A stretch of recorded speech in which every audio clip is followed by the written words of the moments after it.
Hello, my name is Ella, and I'm going to be reacting to Old PEPSIMAN by Caddicarus. This was recommended to me by Usman Tariq. And yeah, I've done a reaction to Angry Video Game Nerd's PEPSIMAN video. Uh, that's when I found out what the hell PEPSIMAN is. And if you could tell me why did that need to exist? Oh, yeah. Let's see what Caddy thinks of PepsiMan. And if you want to like, comment, subscribe my channel, you can. If you don't want to, that's fine too. Here we go.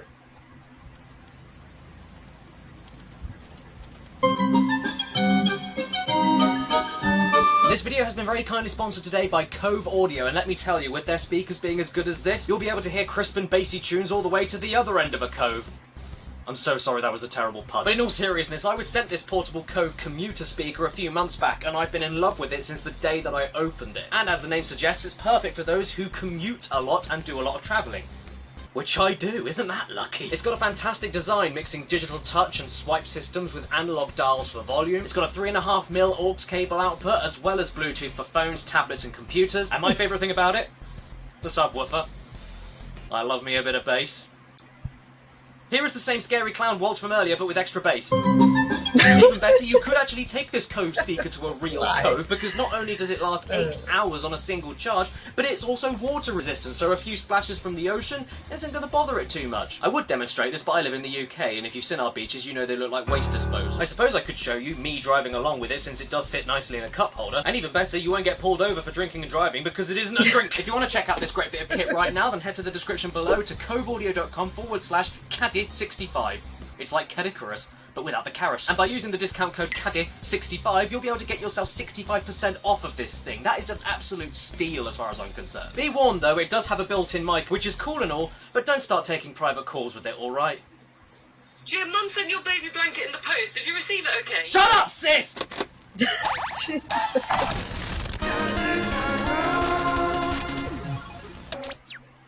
Over the years, since the 1930s, there have been many superheroes dedicating their lives to fighting crime and using their unique otherworldly gifts and knowledge for the greater good. Batman, Iron Man, Superman. And over those years, they haven't just blown people's minds, but evolved with the times, starting off in print, followed by making their way to moving pictures, and finally ending up in interactive entertainment, video games. Because who doesn't want to be these guys and control what they do to save the world? I mean, just take those few examples I mentioned earlier. Batman's been in games, so has Iron Man, Superman, and of course, who can forget Spider-Man? But there's one superhero.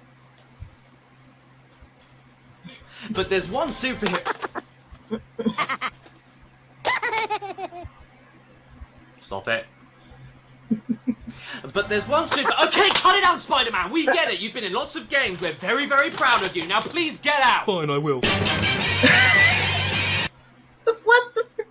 But there's one superhero that was late to the party, one that the world desperately needed, but wasn't discovered, unfortunately, until the 1990s. And it was in this decade that a young man went forth on a pilgrimage to commune with spirits beyond thine human comprehension, to worship and speaketh with the holiest and most legendary of all historical figures, and seeketh guidance to find this superhero that should have arrived decades prior, and so armed with his trusty companion, the Holy Bible, this young man hath felt the grace of God touch his soul as he opened the scripture to find his answers, which was when he saw staring unto him was his true God, PEPSIMAN! Your God is alive! Yeah. Pepsi got a superhero. Can you believe that? Look at him. Yep. He looks like a kiwi fruit with arms and legs that had its hair shaved off. This is what happens when Slenderman visits the gym. What's with these rippling biceps and broad, angular pecs? And why do I suddenly have feelings for a man made out of a logo? I mean, what's next? Waking up after a drunk night out next to this guy? Hey, Michelin Man, I think my pants are stuck in your rolls. As for his superpowers, though, well, he can throw cans of Pepsi. Yeah, I know, right? He has radioactive Pepsi piss? Look, I don't know what the point of him is exactly, but I can at least assume that compared to Coca-Cola, Pepsi Man's butt sweat has 120 calories less per litre. The best thing about him, though? He got a video game. I mean, sure, it was only released in Japan because Pepsi Man was the Japanese exclusive Pepsi mascot, but who cares? It's 2019 and I finally get to play a game released on my childhood console in 1999 with this thing as its star. Let's be real, why was it released so late? For 1999, I think it was about time Pepsi got a video game because let's be honest, as we all know, Pepsi is better than Coke! The intro to the game boots up and we see a strange, definitely not Japanese individual going to buy himself a Pepsi from a vending machine, until he gets more than he bargained for. Oh, what was that? Oh, I know that music. Where is he? Where is he? Oh god, I really don't like this. Is he gonna jump out at us or something? Boom, Pepsi Man.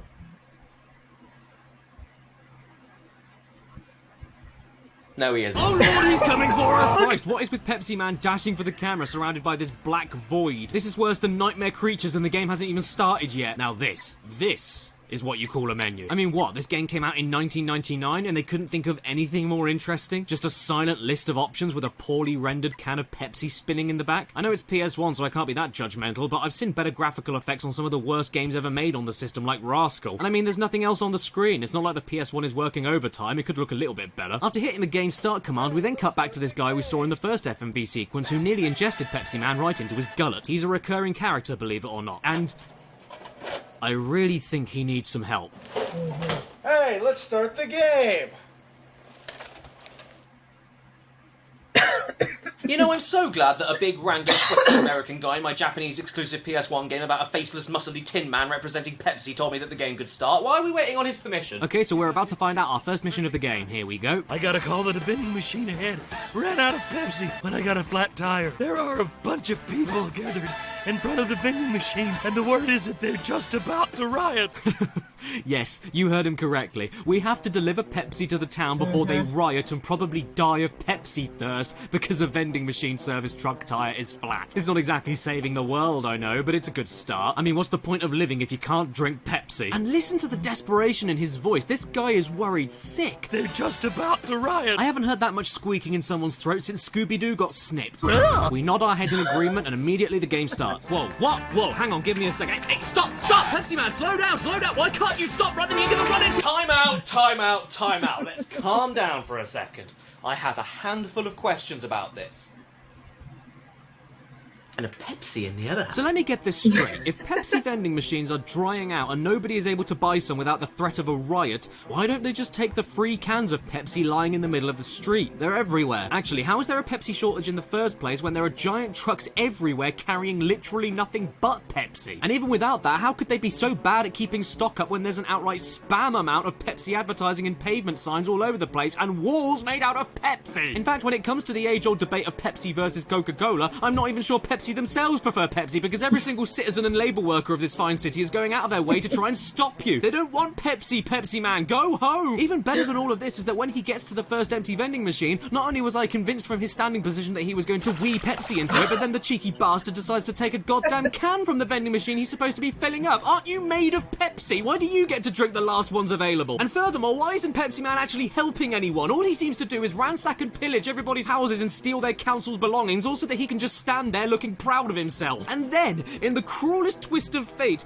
Pepsi Man's own company hate him enough that they deliberately run him over. Yes, this was not an accident because the driver had miles to slow down, causing him to fly into a giant Pepsi billboard, causing the giant can of Pepsi from the billboard to break free, destroy everyone and their mother's property, all while Pepsi Man does nothing except run away from the danger. This is not how you sell your products, Pepsi. You make Pepsi look like the devil's saliva. Why don't you just use your muscles, for God's sake? Stop that careening giant corporate symbol that you desperately want to sell people and sweep this disaster under the rug. Or, you know, just don't. You can always run away like a little bitch and let the city get wrecked. That was only the first stage. That was the heftiest information dump I've ever had in a video game. And I've only been playing for 7 minutes. I need a Pepsi.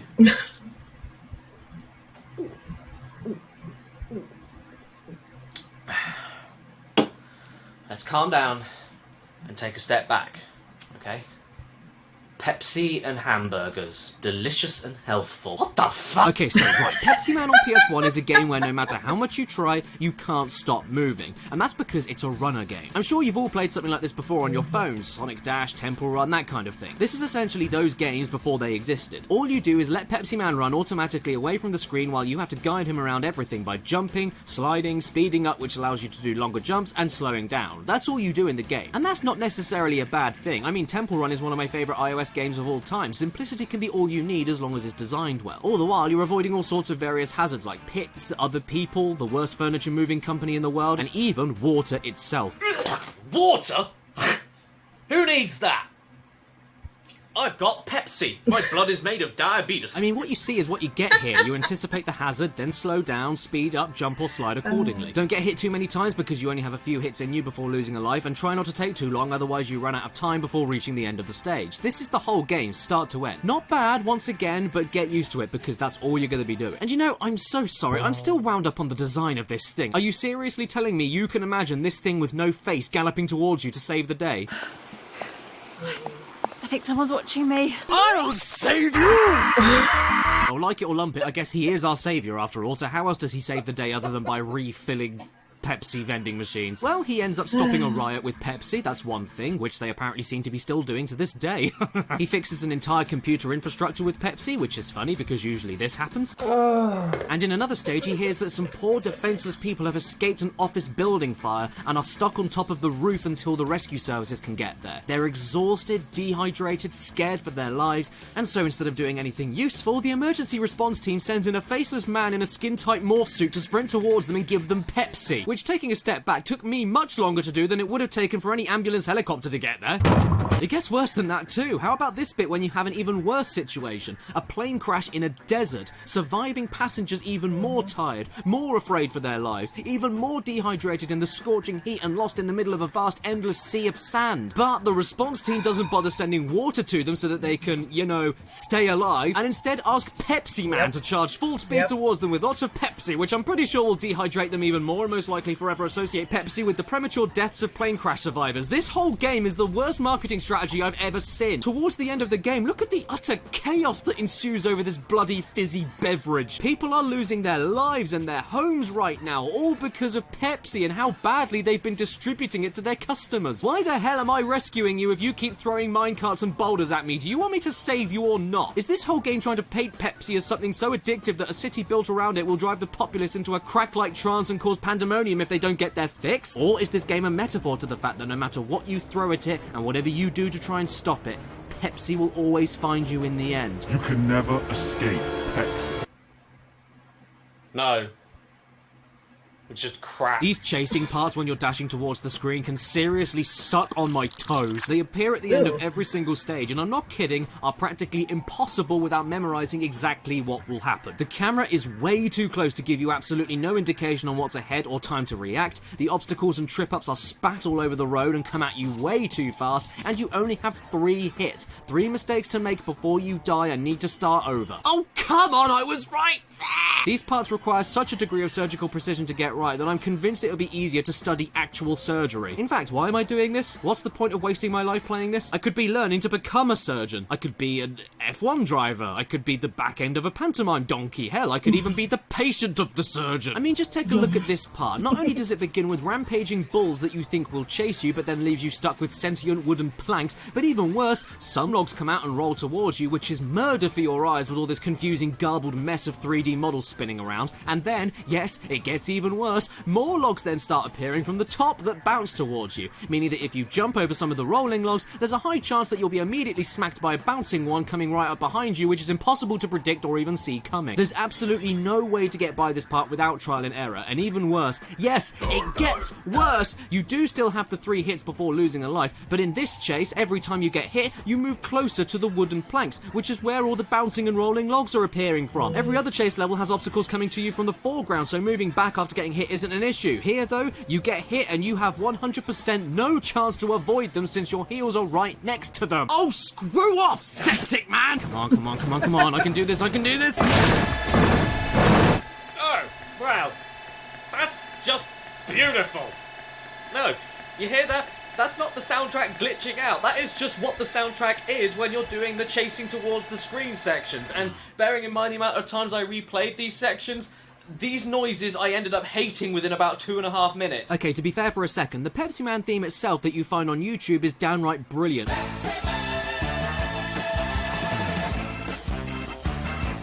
And is used for the first stage of the game, while the other stages use other original bits of ridiculous dance music that add the right sense of energy and panic to the non-stop running gameplay. And they sound different enough from each other where it doesn't grate on my ears. But then they still felt the need to include that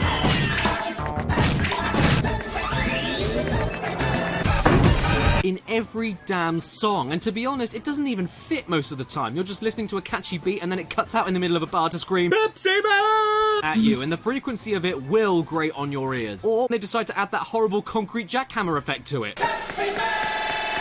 There's just no call for it. It's purely irksome, nothing more. What do you think, Kat? Do you like it?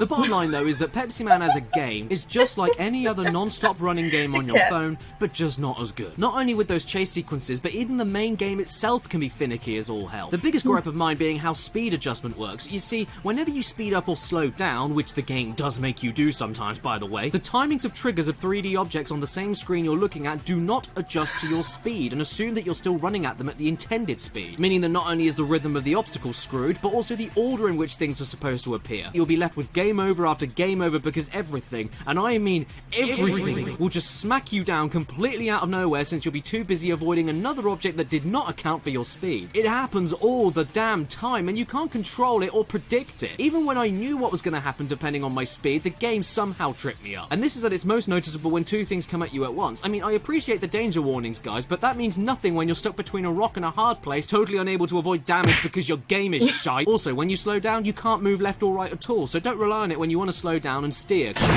Without all the timing problems not being accounted for, though, everything in general is way too fast and unpredictable to the point of it being a game of Simon Says. It isn't too bad in the first two stages, but the last two really start to take the piss in terms of unreadable crud happening at you at the very last millisecond. Just when you think you're doing really well, oh wait, you missed that thing right there. That's your fault, apparently. Plus, the 3D nature of the game goes a bit overboard too with how levels progress. You'll constantly be twisting and turning in and out of the environment out of your control, which leaves your body placed in unintended paths ready for you to crash. You don't have a clue what you're supposed to do or how far to the left or right to move in these moments. And PEPSIMAN, come on, these things are trying to kill you. Do you think it'd be wise to move your ass onto the pathway right next to you? Why would you voluntarily fall down a hole when you can walk over there? Why get hit by a truck when there's so much empty space on each side of you? PEPSIMAN, you ruined Pepsi for me! The game really does feel impossible most of the time without total guesswork, luck, and a bit of memory from your constant failures. And the amount of ways PEPSIMAN can fail are so numerous he puts Cash Banuka to shame. But at least that does make it the most entertaining part of the game.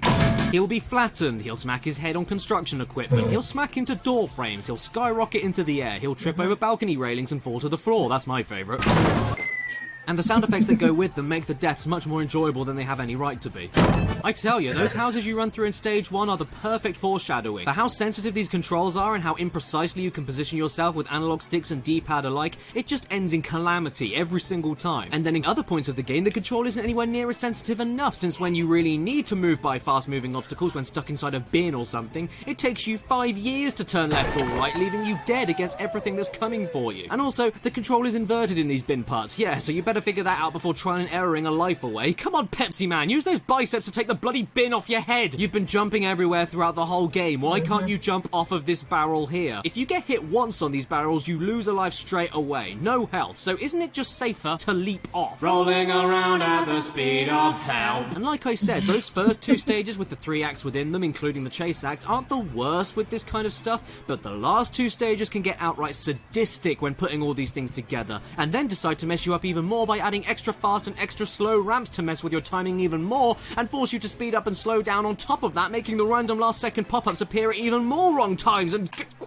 hazards that don't only knock you back to waste time and make you lose health, but also push you so far back you'll fall into a hole and lose a life anyway. Yeah, game's full of that too. Even Tumbleweed of all things. Tumbleweed, that's so light that the wind pushes it through the air, does this to you. You are the most pathetic superhero of all time. But the funny thing is that I just can't stop playing despite all this waste going on. Because every completed stage has another FMV scene with our favourite resident big sweaty man, and I want to see them all. Not only because I'm sickly curious to see how much more disgusting they can make him, but also because he says things Pepsi for TV game. that aren't even translated properly. These being used is outright bizarre to me. They're essentially more advertisements for Pepsi, so your reward for beating this game that's already an advertisement for Pepsi is more advertisements for Pepsi. And that wouldn't bother me, but the ads themselves are so unappealing that I don't know how they thought Pepsi looked to the Japanese market they were selling to. This is the American dream, guys! But yeah, combining me wanting to see how pointless and disturbing these FMV scenes got with the total absurdity of Pepsi Man as a concept in the first place is what's keeping me going no matter how angry I get with the game. And the fact that it's only 30 minutes long. Yeah, I'm not joking. I mentioned that each stage has 3 acts, 2 runners and 1 chase scene, which sounds like a lot, but when you consider all these acts last around 2 minutes when you know how they go, yeah, this game is a short one, so I guess for a first-time player they made up for the length of the game by giving you some of the hardest 4 stages on the PS1. I mean, come on now, look at this even. This is the very ending gameplay section of the last running stage before the final chase. You have to maneuver around the tightest gaps within the whole game, while going insanely fast, with twisty-turny 3D angles, with slightly iffy controls, and with the fact that if you get hit 1 time, since it's a vehicle segment, you lose a life. Meaning if you want any chance to beat this stage, you cannot risk losing a single life going through all of this, so that you're ready to fail and memorise the pattern for this bit at the end of it. You can't pick up more lives while you play the stages, because that would be fair, so instead, if you lose them all right at the end here, game over my friend, and back to the beginning of all of this again. See all of these names on the credits? They're assholes! And what's my final reward for all of this? A useless slob with a serious Pepsi problem sitting in a rubbish tip of his own making that runs off camera about to piss his pants. Doesn't this make you want to crack open a cold one with the lads right now? But hey, aren't we all glad that Pepsi Man came through in the end? Because even though he saved the world from running out of Pepsi 20 years ago, we still feel the effects of his heroic actions even to this day. Like, whenever you go to a restaurant and the waiter asks you what you'd like to drink, you say Coke, and they ask you, is Pepsi okay? Yeah, I won't lie, this was probably the most aggravating and irritating hour of platforming gameplay I've ever experienced on the PS1, but I can't pretend that I didn't enjoy it a little bit. It really was just funny. It's so memorable. It's quite the ride, actually. And Pepsi Man, he's just the best mascot of all time. Look at that chain. You know he means business. So in the end, what else can you say other than, now it's Pepsi?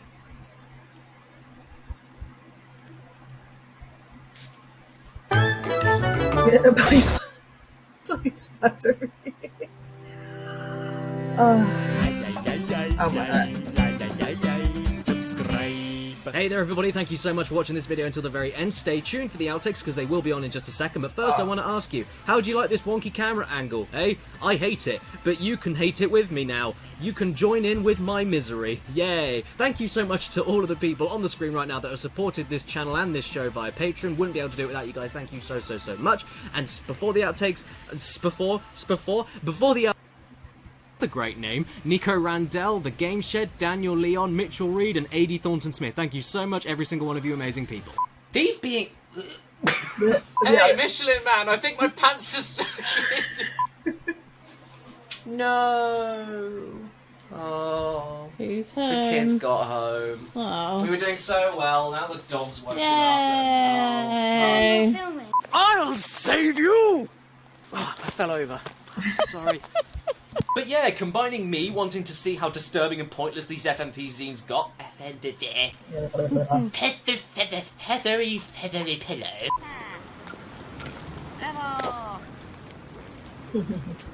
Did you like it? I found God. Pepsi Man as a concept in the first place is what wanted me keep... But don't start taking private calls with it, alright? Jim, Mum sent you the baby blanket that you had when you were a kid. Do you have it in the post yet? Can you say all of that again? I don't understand a word. Oh, yeah. Yeah, from what I understand, Pepsi Man was a mascot that came from Japan. What? Yeah.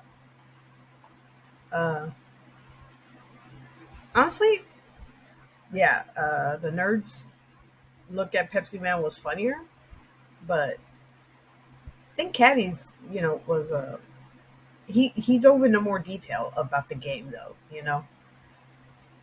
like what do you say? Sorry. Like, like you gotta be precise.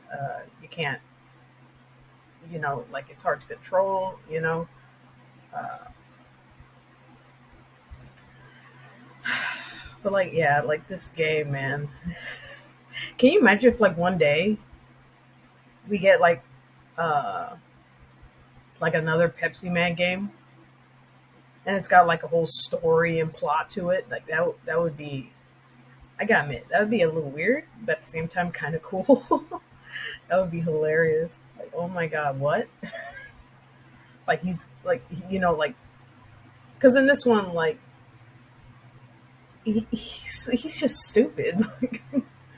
But like, what if like, another game comes out and it's like he's an actual hero. He runs around and he actually legit saves people. Like a superhero instead of just like, oh, he's got to, fill up a vending machine back up with Pepsi or something like, and got to run away from a can of Pepsi. What?